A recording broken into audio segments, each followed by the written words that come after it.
River and delta research সেন্টারের chairman Mohammad এজাজকে Dhaka উত্তর সিটির প্রশাসক পদে নিয়োগ দিতে জনপ্রশাসন মন্ত্রণালয়ের সিনিয়র সচিবের কাছে চিঠি লেখেন স্থানীয় সরকার, পল্লী উন্নয়ন ও সমবায় মন্ত্রণালয়ের উপদেষ্টা সজীব ভুঁইয়া। সেই চিঠি সামাজিক যোগাযোগ মাধ্যমে ফাঁস হয়ে যায়। আজ এক অনুষ্ঠানে চিঠির বিষয়টি নিয়ে প্রশ্নের মুখে পড়েন উপদেষ্টা। জানান, নিয়োগ চূড়ান্ত না হলেও প্রক্রিয়াধীন রয়েছে। ডিওটা হচ্ছে একটা অফিসিয়াল প্রসেস। যে প্রসেসটা আসলে যে কোনো মন্ত্রণালয় যদি জনপ্রশাসন থেকে কাউকে আনতে চায়, কাউকে নিয়োগ দিতে চায়, তাহলে সেক্ষেত্রে ডিও প্রদান করা হয়ে থাকে। তো খুব দুঃখজনক যে এই জিনিসটা কেউ না কেউ পাবলিশ করেছে। এটা শুধু যে উত্তর সিটি কর্পোরেশনের ব্যাপারে ঘটেছে এরকম না, আরও কিছু কনফিডেন্সিয়াল নোটস ইতিমধ্যে বাইরে গিয়েছে আরও বিভিন্ন মিনিস্ট্রির, যেটা খুবই দুঃখজনক। তবে আমরা দেখছি, আমরা তদন্ত করছি যে কে বা কারা এটা ঘটাতে পারে, তাদের বিরুদ্ধে আমরা যথাযথ ব্যবস্থা নেব। সত্য লিখতেই পারে স্যার, নিয়ম আছে আইন অনুযায়ী। ঠিক আছে, বলে দিন স্যার। আইন অনুযায়ী আমরা ডিওই দিয়ে থাকি। এটা প্রসেস যে কাউকে নিয়োগ দেওয়ার কিংবা ইয়ে করা।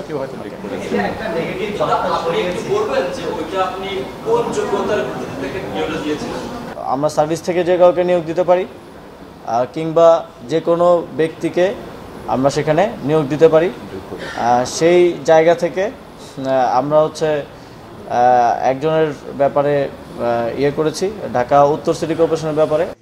পিরোজপুর জেলায় গত 5 বছরে 17টি প্রকল্প বাস্তবায়নে ব্যাপক দুর্নীতি ও অনিয়মের অভিযোগ ওঠায় তদন্ত করে স্থানীয় সরকার বিভাগ।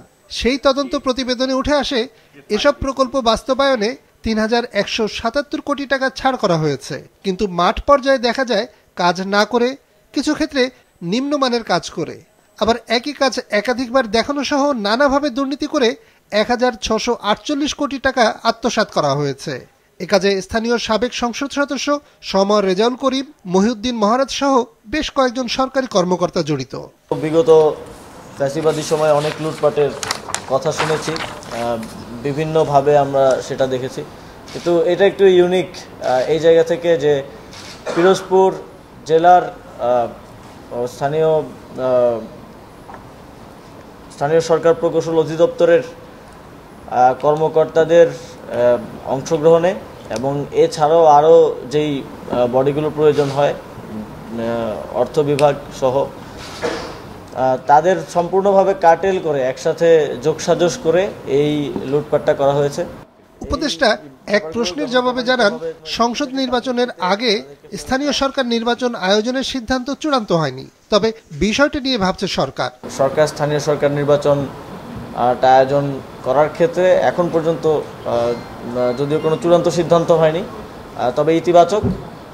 কিন্তু এক্ষেত্রে অবশ্যই যেহেতু এটা একটা নির্বাচনের বিষয়, নির্বাচন কমিশন, তারপর রাজনৈতিক দল সহ আদার স্টেক হোল্ডারদের সাথে কনসালটেশনের ভিত্তিতে এই বিষয়ে একটা সিদ্ধান্তে পৌঁছানো যাবে।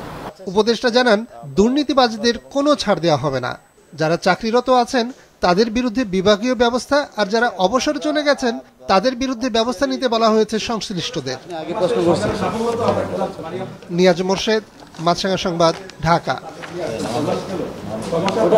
ওটার রিপোর্ট আমরা দিব আজকের